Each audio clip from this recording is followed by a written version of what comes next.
Where to play badminton in Metro Manila Part 3. Sa series natin na to, i-feature natin at i-review ang mga court sa Metro Manila. Tara, samahan nyo ako mag-ikot guys!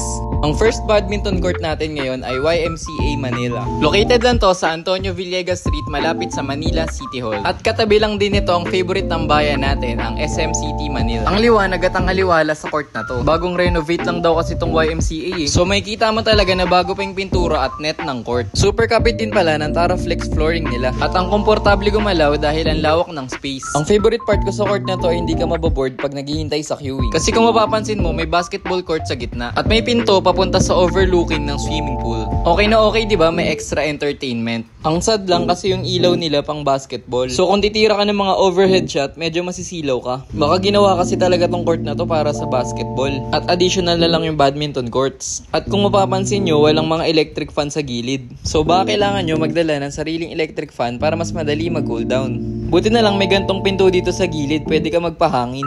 Be sure lang din na magdala ng sariling snacks kasi drinks lang for sale nila dito. Sa CR, malinis naman at maluwag. 3 yung cubicle na may shower pero hindi ko lang na-check yung mga toilet kung may bidet. Madami kasi yung mga tao niyan kaya hindi ako masyado nakapag-video. Kung gusto nyo maglaro dito, ito yung mga rates Be sure lang na makapag-reserve in advance kasi super punuan dito. At kung wala kang kalaro, sali ka na lang sa queuing ng hotshot, post nyo na lang. Lastly, regarding sa parking, very spacious at secured dahil ang daming guards na nagbabantay. Kaya lang sad dahil hindi free parking. Overall, very recommended sa akin itong court na to. Kasi very convenient puntahan dahil ang lapit lang sa LRT. And kung sanay ka na sa ganitong lighting ng court, baka hindi na masyado maka-apekto sa yung ganitong ilaw. Be sure lang din na magdala ng sariling electric fan dahil mainit. Ang next naman natin pinuntahan ay Court Zone Badminton Court. Iba pa to sa The Zone sa Makati Located lang to sa Quirino Ave corner Guazon Street. At ang nearest landmark ay Robinson's Otis. Kung naghahanap kayo ng hindi masyadong mataong court, ito na yun. Medyo nakatago kasi yung location ng court nila. Tapos sumaktong tanghali nun kaya konti ang players. First time ko nga pala maglaro sa ganitong wooden flooring. Grabe, super ibang-iba yung feeling from Taraflex. Rinig mo yung footsteps mo at hindi masyado kumakapit yung gum sole. Hindi rin siya kasing kinis ng rubber kaya dapat medyo maingat ka.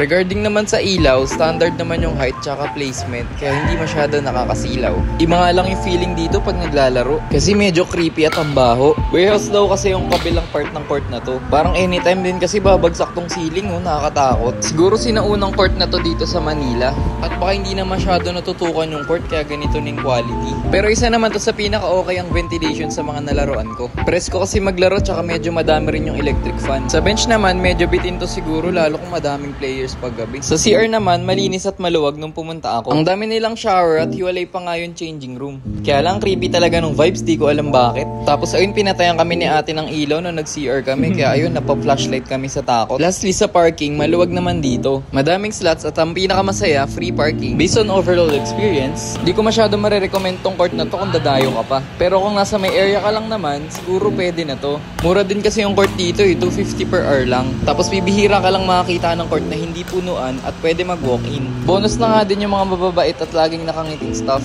At after ng game, pwede kayo maglakad papunta sa Otis para mag-chill at kumain. Thank you guys for watching. Like and follow for part 3.